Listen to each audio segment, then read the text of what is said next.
Hey everybody, welcome back to another episode of FSIDFS Fantasy NASCAR Picks. I'm your host, MegaRuler31. First of all, thank you for your viewership this year. Every single video has been well over 1,000 views, so I really appreciate that, and the information's been good. It's only been, I think, about two slates since the Clash and Cup, Truck, and Xfinity that I haven't cashed, so it's been really good.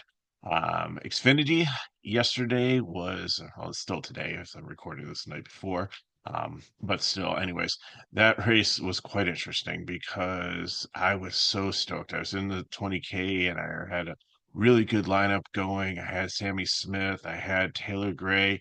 I If you watch the whole video, and the reason you need to watch the video like all the way through, I know it's good. You can go there and just look at the picks and everything, make your lineup, take a screenshot. I get it. But sometimes I go through guys that and explain like things like why they'd be really good plays. And down towards the bottom was Starro Pulley, who I said was really good in the truck race and started 35th and got up to 20th. Like he ended up finishing 18th after the wreck, but before the wreck, he was like in 10th place. He had 50 DK points. Plus, having like one and two up there, I was like doing so well. And then it happened. I know probably took a lot of you out. But so I was sad to see that one go down. But my main cash lineup, I paid $26.50 on, and I ended up winning $179. I had Almirola, which was a trap. I thought you had to have him because he'd just been so dominant, but he wasn't in this race. But I had Creed, I had Hill, who finished like one first and second. I know they got lucky, but I will take it from all the bad breaks I've had in my NASCAR career. And then Burton, Poole, and Perez, and three of them were the core prime plays I talked about in the video. So onto a cup race here, and it should be a good race, should be a better race. Some of the practice times it's hard with cup because like when they go out there, sometimes they go out in groups, and the ones that have more rubber, sometimes they're a green racetrack, and then it just with rubber on the racetrack, the cars run differently. Sometimes the sun comes out, a cloud comes out, makes the track faster, slower, things like that. And was it Justin Haley's hood popping open? Caused a little bit of a calamity in one of the practices, so I'll have to see how that plays out. So, and then some of these guys go out there and they purposely like stage themselves or put them in the position so they're running in traffic, and then other times they're running in clean air. So you might see like faster times. Obviously, if they go out there and try to run 10 laps in clean air, is that going to be really key indicator of how they're going to run out there on Sunday if they're starting in the middle of the field and they don't have that clean air? So we'll try to disseminate all that as we go through the track here. Weather tomorrow, cloudy, chances of rain. I don't think it's going to be a complete washout. I think the track's going to get wet every so often. Maybe a couple of cautions for it. I don't think we're going to have like a 5 hour red flag or anything. I know in the past they've talked about like having like wet tires on Martinsville and that package. But I don't think they have that, but they do have lights there, so it's not going to be like a one of those countdown races where NASCAR decides that it's going to be too dark at like this random arbitrary time, and you're that they're no longer counting laps; they're counting down time before they throw like the white flag. So it should be nothing like that, and it's a shorter track too, so it should be easier to drive. It's not like a 2.5 mile track where it's going to take forever to get everybody out there if they lose the track. So should be good on that. It's the softer tires than when they ran in the fall, so it should give some good fall off and some good racing. For those. And I'm not going to go into the whole tire wear thing like I did with Homestead. If you want to look back at that video, you can tell like who's who on that. But I think as I go through the video, we'll talk about those things. So Christopher Bell got the pole. He's always been like fast. He does really well getting poles. I His practice speeds, I just don't think were there. So even though he has the pole, I think there's so many dominating cars behind him here that I really don't feel confident paying 10-2 and making him my primary dominator. And we've seen a lot of dominators at this track. We've seen like 3 to 4 sometimes with the amount of laps, the 400 laps that you have here. So I think there's going to be a bunch of them, and you definitely need to have a share of them. But if one person goes out there and has like the lion's share of them, then you definitely need them in your lineup. Or it's just like having the Yankees in your lineup and Aaron Judge for baseball today when they scored 20 runs. is absolutely crazy. So you're going to need to have like that Dominator. So I don't. I think Bell has a chance to, and like I said, these are good ones to play the dollar like 20. Like take the prime plays, throw them in there, and then just start rotating in your Dominators. In so that you have like different combinations of them, and then if you usually pay like so many like double ups, like if you if you haven't played like $1 million, like then if you played $1 million entries, and I've been playing since DK started almost, and I play it a moderate amount of slates and stuff, and I'm nowhere near the $1 million. So, but the people that are the sharks out there can't play in contests below $5. So just go in the dollar and match it. So put $20, 20 lineups in the 20 max and rotate your dominators. And the price pool, the top of it, they're always top heavy, but there's some nice if you get up there, you're making some good money. I mean, it's not the same as the 10K one, but like the 10K it's 100K, I think sometimes. And I've in Cup, you're going against like computer algorithms and people that have like every single combination up there. Where the 20 max, it's your best 20 versus their best 20, and nobody can cover all the bases. So I think it's more fair. And then what you do is it's $20 there, and then just play every single lineup in $1 double up to kind of hedge yourself. So if the lineup fails, but it was good enough with like the prime plays that have floor to give you to get you into like min cash, that's fine. Then you spent $2, one for the GPP, one for the double up.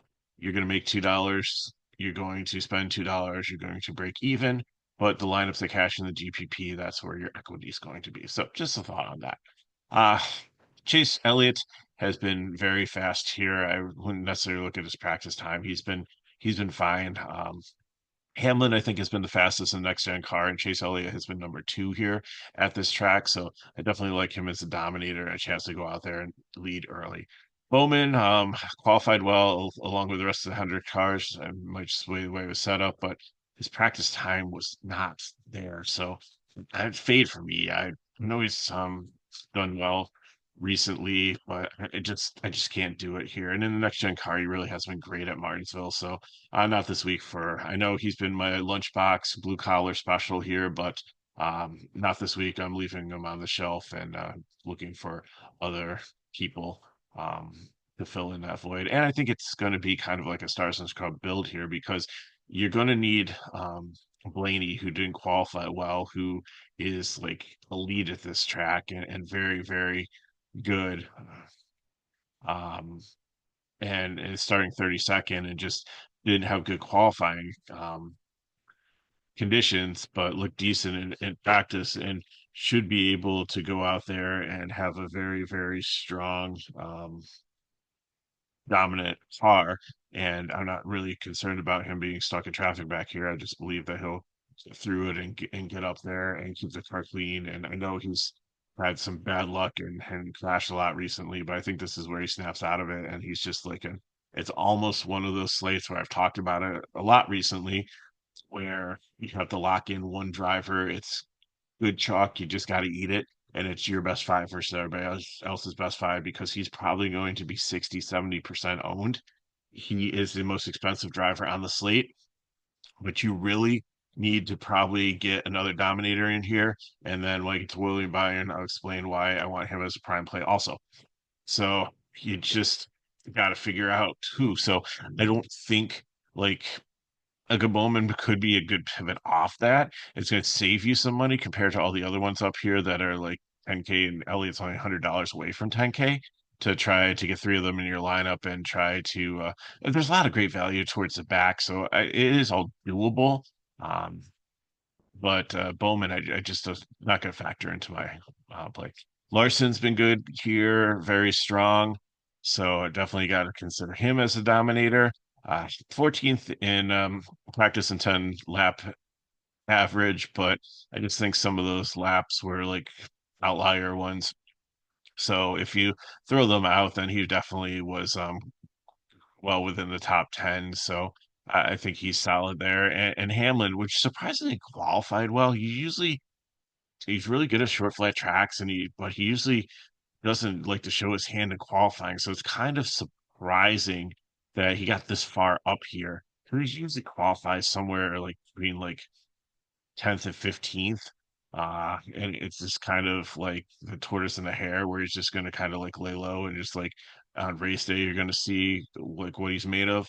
And they usually set the car for like the long run and not for like a hot lap just to qualify well. So it's kind of shocking, but I think that from what I've seen in the past, from what I've seen the next gen car for him, he's definitely a dominator. So it's you're going to need definitely one of these ones. I think you got to play Blaney, and I feel you got to play Byron too. I'll get to that in a second.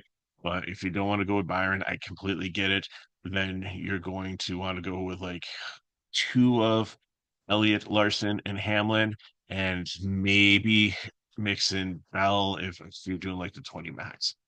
Busher's up here. He's a fade. Like he's really struggled at Martinsville since they switched over to the next gen car, which is kind of surprising because his teammates in Priest and Keselowski, although I don't know what happened with Keselowski last week, he's usually really, really good on tire wear tracks, and he was like looked like a rookie out there, in my opinion. So, but that was just one race. Maybe something else was wrong with the car, something the vibration, something going on, something wasn't in the setup wasn't right. So I'm just gonna throw that as an outlier. But anyways, Busher is just not type of track here. Uh, I just think that he's gonna fall down, and I'm not going to be playing him. Logano's going to be my first 100K guy. I've been really good with 100K guys this weekend, where Hemrick was one of the ones over anyone ended up winning the truck race. And like I said, Star Pulley was a really good one also. Um, could have been even better if like there wasn't the wreck. But Logano has been solid here, and I think people are going to completely overlook him. Just like looking at like what I project for the ownership. Again, he's got a pit crew chief that's very good at managing um, situations, and with the tire here and how to try to work with him to save the softer tire, to do tire wear, to get track position and to hold it. Those are all the good things that Logano has done, and with his crew chief also. So I'm gonna lock him in my 100K lineup as one of my key plays there. Wallace was fastest in practice. It's it's okay track for him. A Dover's his favorite track, I know. So I don't think Dover and Martinsville are like that comparable, but he's okay with tire wear tracks, and he's got the speed. So, and I think he's going to be super chalky when people like look at the chart and see him number one in 10 lap average. Um, so I'm going to treat him as an upside dominator. He's definitely going to be in my dominator pool. I don't think I really can play him in cash. These 7K guys are kind of in no man's land if I'm trying to get the 10K cars in. But if you're going more balanced, then he definitely is someone to consider. Reddick, Reddick is like the scratch and dent sale here because he's not been good on this track. It's not a track where you can really like ride the upper groove or anything, and he's just like not been well. I know that the projection has him almost at like 4x, and that's what I go for. I think he has the potential to be a dominator here, but that's the only reason I'd play him. The price on him, and I think DraftKings realizes how, and the algorithm realizes like how bad he's been in Martinsville. This is a guy that's usually in the 9K range that you're getting for 7,700, which is like clickbait. It's like select me, take me, look at this price, I'm a great value here. But are you getting the steal of the year, or are you getting somebody that is dynamically appropriately priced for the results that you're going to see after the race? So I don't know. It's an interesting choice. I'll have a couple shares of him, but again, it's more of a GPP play for me than a cash play. Byron, I love the place differential here. I love the form he's in, and I love how he's raced in the next gen car at Martinsville. With all those factors, and he was third fastest in 10 lap average in practice. and I think it was legitimate. Like he looked good out there. He looked fast. I think he has the speed. I think he has enough aggression and patience and everything and he ran the truck race too. He didn't do great in the truck race, but I think there are other factors going on there also. But it was another perspective and laps on the track, and not that like he needs it. He's like a well-established driver. It's not like a rookie going out there to try to get more experience. But again, I think it helps. So I think that he's in a really good position here. And if you don't want to play him as a prime play, then I get it. That's fine. Don't use him. Then in his place, play 2 out of 3 Elliott, Larson, and Hamlin. Um, that's how you want to play it. But I'm saying go with Byron. I'm doing good with my picks this weekend. I said Austin Hill is my favorite Dominator. I know it was by luck, but he did end up winning the race. He was in position to get up there and stay up there and be in a position to be able to win the race at the end of the race. And I think Byron has a lot of the same attributes as that. Briscoe, it's a hard one here. He's good at shifting, which I've always said is something that's a huge attribute for him. Understanding gear ratios better than a lot of the other drivers. He's in much better equipment than he's been in the past. He his price is just a little too high for me. That's why I give him the GPP. If he was probably 83, I would definitely consider him a cash play that put him up over the 4x value. I didn't really see him in the top 20 for practice. Let me see if I can see exactly where he ended up. Uh, see if he was even close. He's 28th. So now it's a shorter track. So these practice speeds are like with hundreds of a second of each other. So he was like 92,385, and like the top 20 was Michael McDowell and 92,589. So you're talking about like 2/100ths or 2/10ths of a second. Yeah. So it's not like it was like a huge discrepancy and a huge difference in the speed, but I just don't think it's enough for me to want to play him in cash. Kyle Busch, the same thing. Like he's always been good at these track. He's always been good at tire wear tracks. Top five in in the speed, but he's just been too volatile. He's been better this year. It looked like it's the comeback tour 2025. Um, it's Again, I'm not playing him in cash unless he's starting like way down in the field and look like really solid in practice and looks like he can get some place differential. I just 83 is a fine price tag for him, but I just don't think he can do enough to have the floor I need for a cash play. Ty Gibbs, here's another one. Like he's showed so much speed in practice the last couple weeks, but it's just not translating into races. It's he just is stagnant. He's not making any progress. Again, I'm not quite there yet, but it's starting to get to the point if we're questioning, did he come up too fast? Does he need to pull a Cole Custer or like some of the other ones and drop back down to Xfinity like Harrison Burton did this year and get a little bit more seasoning, get a little bit more experience, and then come up. He's in elite equipment. Like his grandfather owns a team that he should have every competitive advantage that he should need to be successful here. It's just not translating on the track. So 13th is kind of scary. If he is starting 23rd or 33rd, then he'd definitely be a cash and probably a lock prime play if he was starting like anywhere below 30th with the speed and stuff that we saw in practice. But again, is it a case of where he's running out there in clean air and it's kind of inflating things, um, or they're trying to do other things in practice, or did he have the best conditions when he went out there and had like the most grip and was able to translate the speed in practice? I don't feel like he has the floor. Barry, another solid driver here, was really good at tire wear tracks, was really good in Xfinity here, but he was 22nd, so he's just right outside again, minuscule like difference. So it was probably like less than like 1/10 of a second difference between he and somebody that was in the top 20.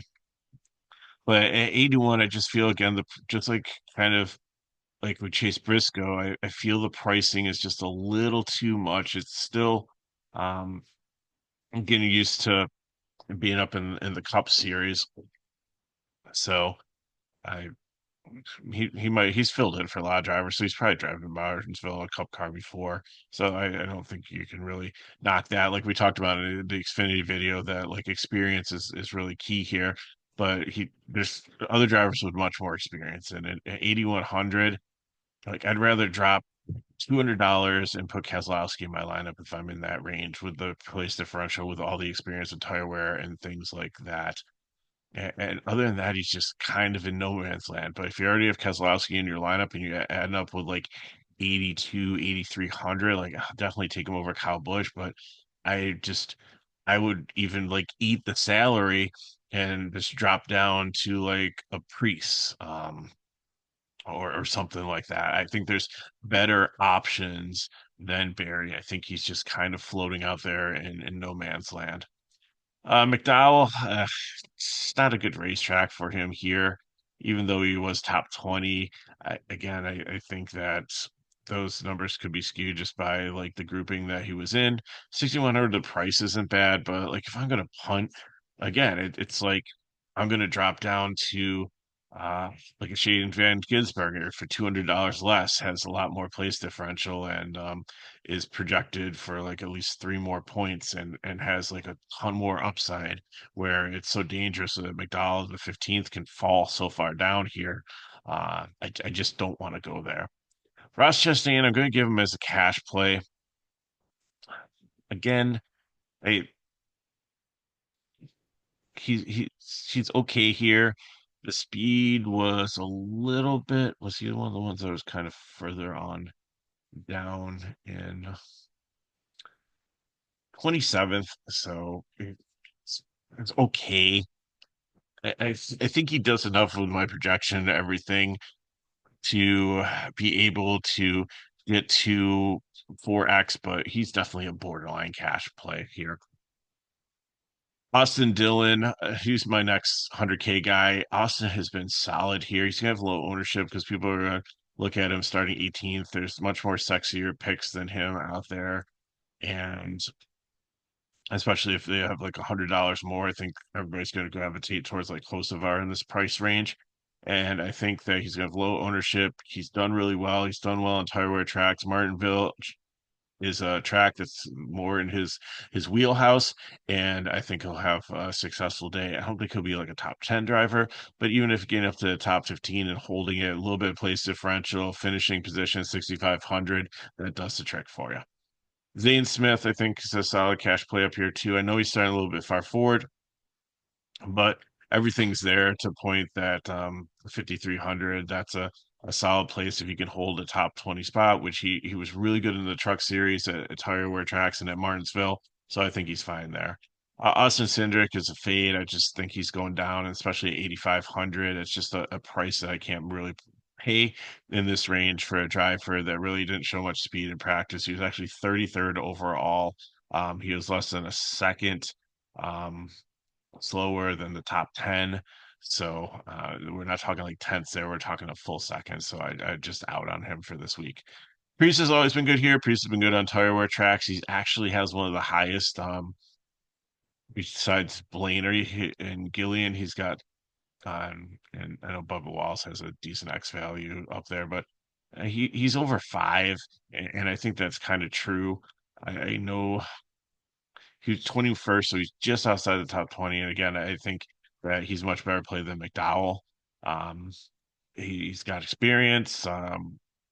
Here, he's actually ever since like the Rex and Daytona. So he's been solid this season. So think of high ownership, and again, kind of a no man's land for price at 75, because who's around him? Busher, you're not playing as a fade. Bubba Wallace is, I think, will be popular up there, but you have more place differential potential here with him for 300 more. Reddick, you're saving $200, and Keselowski, I mean, but you'd have to have like $400 more. So if you're in this range, I think it's an outstanding play for you to consider.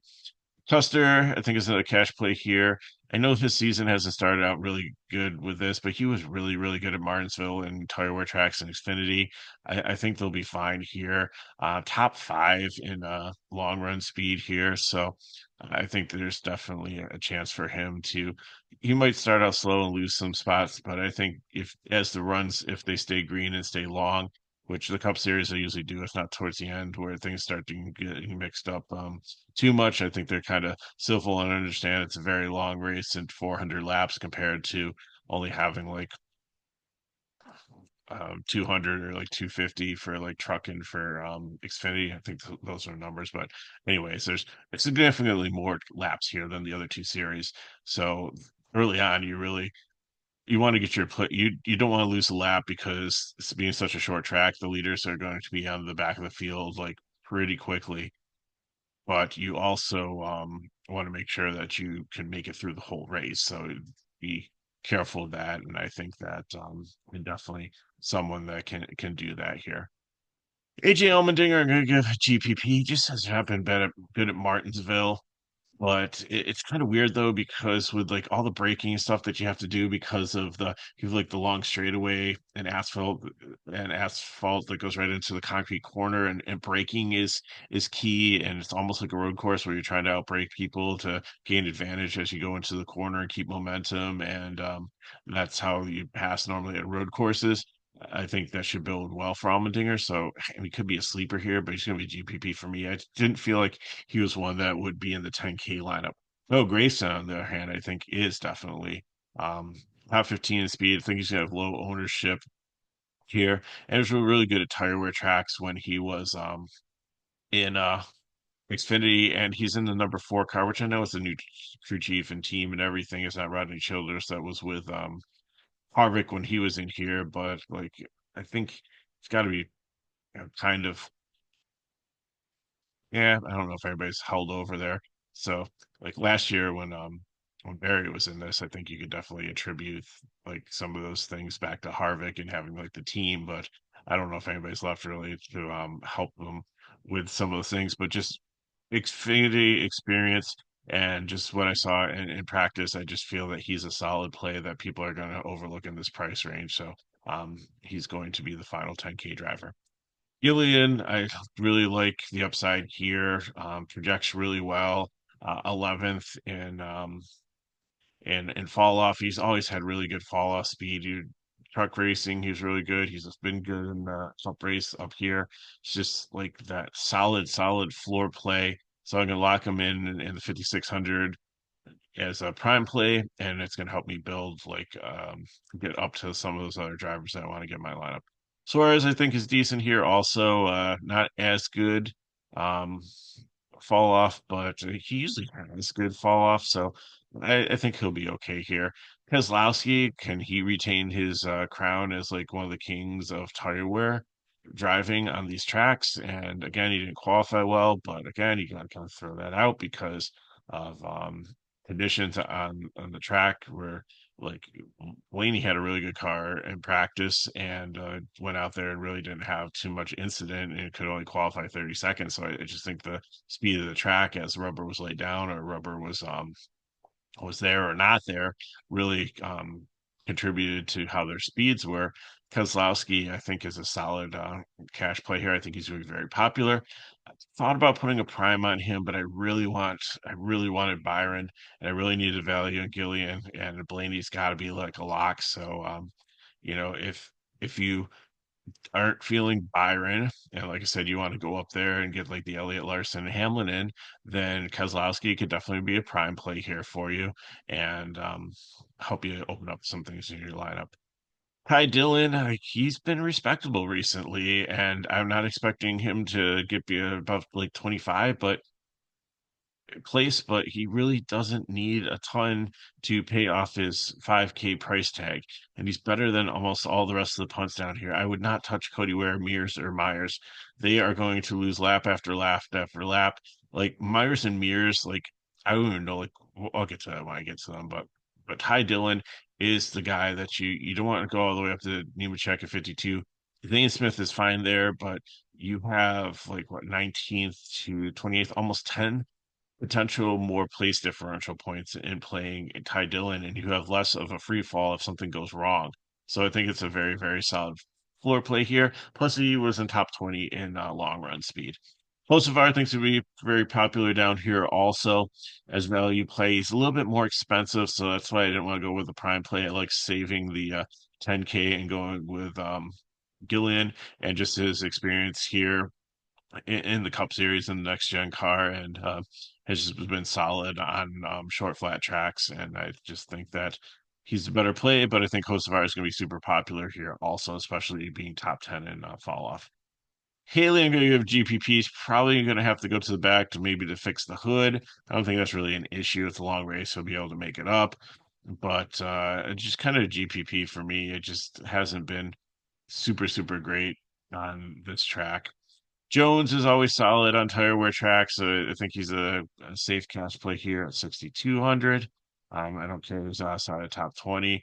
I love the starting position. I love the potential for place differential there a little bit and a good finishing position. And I think he should be solid.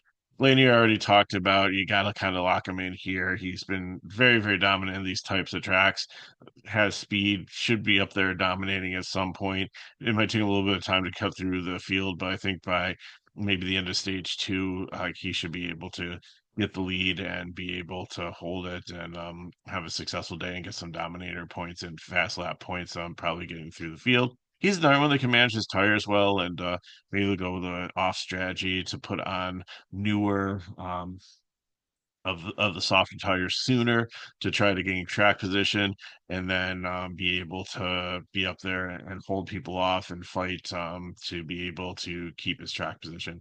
Shane Van Gisbergen, same thing as like Allmendinger. Like when you have a shorter track, then definitely road racing principles come into play here. He hasn't been like really relevant in Cup Series this, other than when you put him on a road course this season. So I think he's somebody they can definitely look at here. Top 20 in long run speed, and I think he's got a solid floor for cash. Stenhouse, I struggled with this one because Stenhouse isn't great at this track, but Stenhouse has the upside starting 34th here. He's his pricing's decent, so I think you can play him. And then Riley Hurst here. It's a 2311 car. He's definitely going to be fast and be able to put things together. He was great in Xfinity on tire wear tracks. He should be fine here. Just didn't qualify well and should be able to have some upside. So got a lot of really good plays here in the 5K range to be able to build cars. And then you have your punts, Ware, Mears, and Myers. Like Mears, I think is wants to race like certain races, so he wants to try to go out there and get drivers points to get provisionals. I don't think it's going to be a start and park like the 66 car. I don't think it's going to make it through the whole race.